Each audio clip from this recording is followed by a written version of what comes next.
I believe there's more to building a photography business than just getting clients.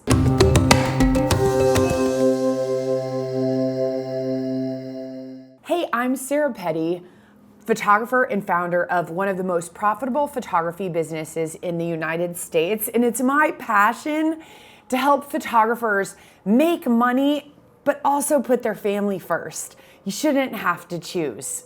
We're talking about growing a photography business.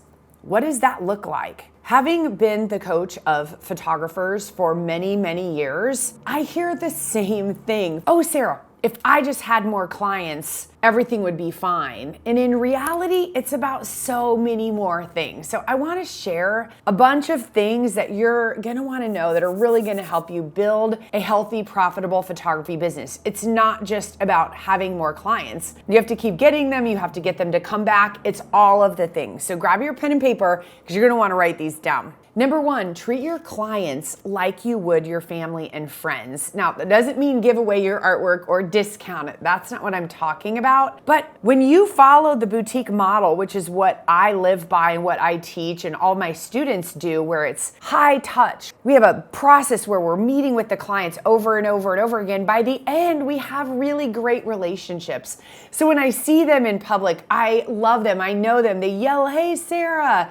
They give me a hug. They gush on the artwork. So when I built that entire system, I had to look at how would I serve my very best friend. It's not just churn and burn where you're cranking out a bunch of digital files and emailing them off to people or putting in online galleries. Stop that. That is not going to build your photography business. It's about building that relationship with your clients so they feel like a friend or a family member. Number two, don't sell high-res digital files. I know, you're gonna say, Sarah, but I have to. Everyone does. No, they don't. When you're selling digital files, you're like everyone else. All the competition, selling fast food, right? Like McDonald's, Wendy's, Hardee's, Arby's, they're all in a row down the street. But you don't have to do that. You can have a sit-down restaurant with an experience where the goal is to create beautiful artwork. And if you're saying, oh, but everybody wants digital files, that's all they want, I disagree. There are grocery stores everywhere, and yet people still go out to dinner and have someone else cook for them when they could do it themselves. People get into overwhelm. They don't know how to color correct or manage exposure. They don't have pro labs like we have to print beautiful photos. In fact, I'm going to put in the resources some things to help you see what I'm talking about. So be sure to scroll down. I'll put something really good in there for you. But don't let everyone tell you that people just want digital files. That's not true. And when clients ask me if I offer digital files, I say absolutely. I give you a social media size digital file of everything you purchase. So if they don't purchase it, they don't get it. When you go out to a restaurant, if you don't order a steak and potatoes, they don't bring you lobster and fish and pasta. Unless it's part of the original order, they're not bringing you things you don't order. So if they don't buy them, why would you want to just give them away? You probably aren't a nonprofit. I'm not a nonprofit. If you want to be a nonprofit, great, do that. But if you're trying to create a business for profit, don't give it all away. Number three, focus on marketing activities that other photographers won't do. Most photographers are doing cheap mini sessions. They're doing 15 things at once. They're splattering all these things out there, hoping one will work, right? Sort of the spray and pray method. No. With boutique, what I love my students to do is fewer, better activities.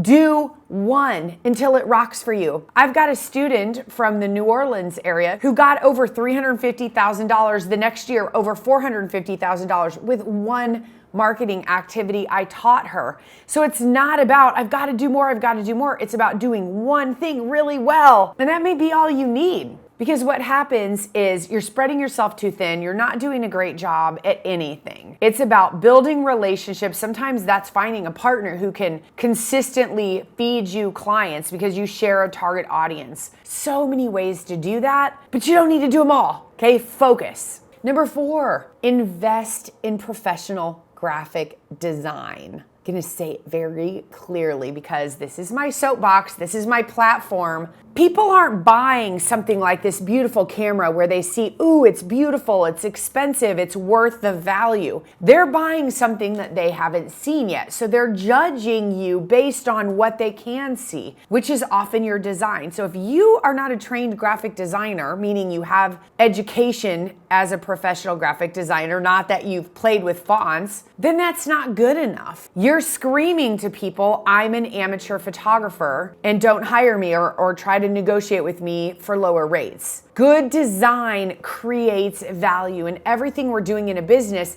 adds value. So do you see how if you're getting more clients into your business, but everything you have going on is broken like your design, they're gonna wanna buy less. They're not gonna think you're worth it, or it's going to attract the wrong clients in the first place. So more clients isn't better if they're not the right clients, and good design gets you the right clients. And look, when I was starting, I did not have a big budget at all. I had no budget. I had to figure out how to get things done. So I traded with a local graphic designer who had a little boy, and I did photos for her and she did designs for me. And then I traded with another graphic designer with I think 4 kids she ended up having, and traded for years. And so we were both happy. It was a win-win situation. Just keep in mind, all designers are not created equally. So pick a really good one and overserve that person so that you can have a long-lasting relationship, and then you're both winning. Number 5, put your family first. This is so my whole platform. Right? This is why I do what I do, to help photographers make money and put their family first. Because if you're doing digital files, you could make money, but as you grow, your life at home stinks. You're working all the time, you're strung out, you're exhausted, crabby mommy. I've been there, I get it. So how do you put family first and make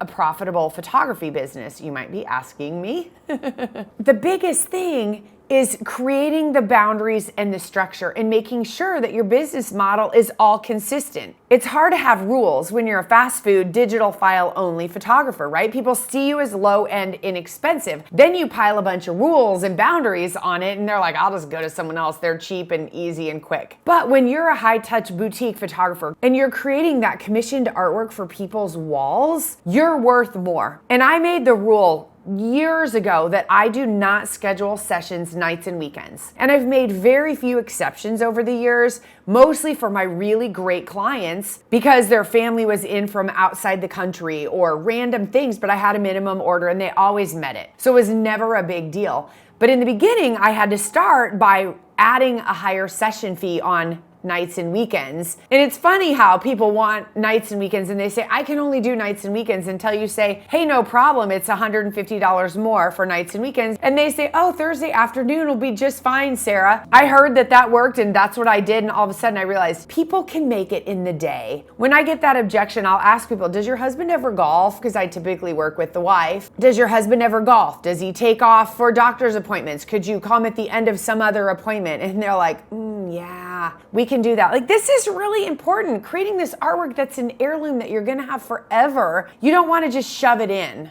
Number 6, go for the shortcut. Find someone doing what you wanna do and hire that person. It's like TSA pre-check. Who wants to go through the security line faster? Me? We can always make more money, but we can't make more time. So invest in yourself. It's what I do. It's how my businesses have grown so fast. And yes, I mentor portrait photographers. I have a program, but you may be listening to this saying, you know what, I just want to do digital files. Then find someone who's doing what you want to do and succeeding and ask them if they're available for hire, if they have a coaching program. I really believe in abundance. There's someone for everyone, and you can do it the slow and hard way, or you can invest in a faster way and make that money back to pay yourself back. Find a mentor and go faster. Number 7, as you grow, understand the power of outsourcing. You make money when you do 3 things: when you're photographing a session, when you're marketing, and when you're selling. And by selling, I mean you're sitting with your clients helping them order. When you're retouching or paying bills or emptying trash or whatever you're doing, you're not making the money you can make. Now, you can't always do that from the very beginning, but there are little tricks and tips that you can use to outsource little things as you grow. For example, retouching is a cost of sale. You don't have it if you haven't sold something. So when you sell something, you work that into the cost. When you sell it, you take the money and then you pay the outsourcer. So it doesn't even cost anything. Someone's retouching for you, so you can be getting out there and getting more clients. Outsourcing can be so huge, and you're not taking on a guaranteed employee that you have to pay week after week after week. Number 8, continue learning. Always, always, always, always, always, always. I think a lot of people think, oh, I can watch one YouTube video and have it all forever. I can attend one class or buy one product for $59. If you want to succeed in business, it has to be a commitment to constantly learning. I literally sometimes joke that I work just for the awesome education that I get. It's like air to me. It's like food. I have to have it. And you can go to the library and you can read books for free. There's a lot of information online, but you get to a point, right? Information can get you so far, but doing and then getting information is the key, right? You do some, you get more information. That's why I love coaching photographers, because they're actually doing it and then I can coach them as they go. But it doesn't have to consume your life, but it does have to be something you make a commitment to. I believe it to my core. It's what I do. Even if you hated school like I did, like a lot of people, learning when it's something you love is fun. It's different than school. So let that go if you're beating yourself up that, I'm not a school person. It's okay. Number 9, and don't let this one hit you the wrong way. This word sometimes brings up a negative connotation for people when they hear network. Network with others, right? It's so businessy. You picture yourself in a suit, handing out a business card, shaking hands and giving an elevator pitch. No. Those of you who are listening, especially if you have kids, you're likely setting up carpools and you're building this network of people that you enjoy being in your life, but that can work with you to raise your children and build a life that you love. The same thing needs to be true when you're growing a business. Who is in your business network? Who can go to business activities with you? Who likes to geek out talking about business and growing their business? You've got to have those people. So start building that network. Oh, and number 10, I love this one. Treat your best clients differently. And by differently, I mean better. I know we're raised, especially I have 3 kids, right? But we're raised to believe that we treat and love all of our kids the same, which I completely do. I don't have a favorite, despite the fact that they all think it's not them. But I don't have a favorite. So when we get into business, it's like, we have to treat everyone the same. No, we don't. Some clients are actually more valuable, right? They invest more, they do more. So every year at the end of the year, I surprise gift my best clients. Anything from a cool ornament to a small canvas to something framed, depending on what investment level they're at. But I write a personalized note and I keep them in my life. I don't give them car washes or a fruit basket. It's always something that promotes my photography. And it's usually something not on my price list. So it's something you can't even buy. That makes them feel special. That secures that loyalty, keeps those referrals coming in. Thanks for being here, and don't forget to subscribe.